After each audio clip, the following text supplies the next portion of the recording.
आङो खोलाखैनिफ्राय फैबाय थाबा थांफागोन लोगो आंखौ होनबाय बुथुआ गाबोनो चेन्नाइयाव थांगोन आदै इनि ड्रेसखौबो सुना हो होनबाय मानसियानो थिग नङा इ मानो चेन्नाइयाव थांनांगो आं एख' मिथिया इनि आं ड्रेस सुवा होनबाय इनिफ्राय गोसोआ फोथायदिया आङो फैनानै इनि ड्रेसखौ सुना दोनबाय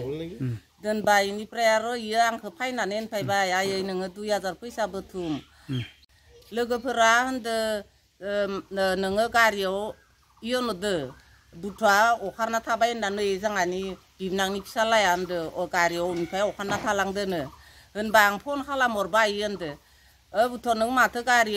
गारिनिफ्राय अखारखालायना थादोनो नों दा माबोरै थादो होनबा मिथुना अनलाइनाव टिकेट दानना हरनानै आङो गारियाव गाखोफिनबाय इनिफ्राय मिथुननियावबो आं फन खालामहरना होनबाय आदै माबायाव गारियाव गाखोबायनो देयो आं तिथिदो इनि मबाइलदो तिथिदो आं रायलायबाय दा तिथिखौ इयो मोनबो रोंथारा मोजाङै लाना फै होनना खोथाहरदो आङो आदै एख' सिन्था खालामनाङा ओरैनो लेखाय आङो हरनि बाथ्रा हरनि 10थायाव आं उरुफिनबाय इदि जादो बाबु इनिफ्राय इखिनियानो इयो माबोरै अखारख्लायनाय इसोरबो मिथियानो दाबा मोनसेनि मानसियानो मिथिदियानो इसानि खनजित सरगियारिया होनबायनो जे बुथुआ अखारख्लायलांबाय एजेन्टआ बोराबबायनो बुथुआथ' उथिथारदो माबोरै अखारनो हायो इनिफ्राय उनाव नायफिनबा बुथुआ अखारमारदो गैया इनिफ्राय इसोर नायगिरदोंमोन मोनदियानो इपिने आरो गारियाबो सलायबाय नालाय इदि जादों दा फन खालामदोंमोन ना फन खालामदोंमोन हराव फन खालामनायाव हरनि एथायालासिनो फना इदोबो रायलायजादो आंदोबो रायलायजादो एथायालासि इनिफ्राय मिया फुंनिफ्राय मबाइला रिसिभ जायो माबा रिं जायो मबाइलखौ रिसिभ खालामा रिसिभ खालामैनो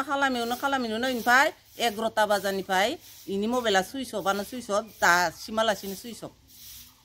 चेन्नाइयाव थांबा आंखौ नोङो नुनाय नंलिया होनना बुंबाय इनिफ्राय नों मावनो दांनो टाइम जानायखाय नों मानो गारना थांनो नागिरदो था न'यावनो होनना बुंबाय इथ' थांथारबाय अखानायै 5ता बाजायाव थांबाय थेवबाबो आं शिव मन्दिरखौबो खुलुमना थांनो होदो गारियावबो थिखांना फैहैदो गारि माने रङिया नैयाव एल्ट' लाबोदोंमोन नालाय एल्ट' इसोरो रङियासिम थांदो रङियासिम थांना ओमफ्राय रङियानिफ्राय मा टाइमाव चेन्नाइनि गारि गाखोदो इखौ आं मिथिदिया आरो बेनिफ्राय खनजित सरगियारि बेनिफ्राय मिथुन बर' बेनिफ्राय ओजों मेघालयनिफ्राय आरो ओइ खासिया माखासे लाबोदों इखौ आं मिथिदिया थांनाय 28/4/2025 खालि थारमाने बे भकपुर बोरिथारि बाक्सा जिल्लानिफ्राय चेन्नाइयाव खामानि मावनो थांदोंमोन आरो बे चेन्नाइयाव खामानि मावनो थांनायाव बे रङियानिफ्राय आप टु ओजा माने चेन्नाइयाव कम्पानियाव खामानि मावनो थांदोंमोन आरो बेनिफ्राय बे माने रङियानिफ्राय थांबा थानाय समावनो जा मोनसे राजमन्द्रि होननाय दा माने स्टेसन दोङो अन्ध्र प्रदेशआव बे बिथांखौ बेयाव माने लोगोफोरा थारमाने ओंखारनानै ट्रेना ओमफ्राय बिथांखौ लेट जानायाव माने गारना थांनाय खोनादों जोङो आरो बिनिफ्राय बै ट्रेना थांनायनि उनाव बिथाङा माने बहा थागोन बहा मागोन जानानै बे राजमन्द्रि होननाय बे स्टेसनावनो बिथाङा माने गायब जानाय रखम जादों आरो बिथांनि नामा बुद्ध सरगियारि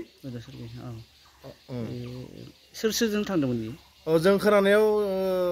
खनजित सरगियारि आरो मिथुन बर' बिथांमोना खाथाम थांदोंमोन बे खाथाम थांनायनि गेजेराव बाखि सानैया मोनहैबाय जायगायाव जेरै कम्पानियाव आरो बिथांखौ माने मोनहैनाय जायासै होनना जों खोनानो मोन्दों आरो दासिमबो थारमाने बिथांनि मबाइला सुइस अफ बे सुइस अफनि थाखाय न'खरा दा कानेक्सन खालायबाबो जेबो उदिस मोनाखै जोङो दा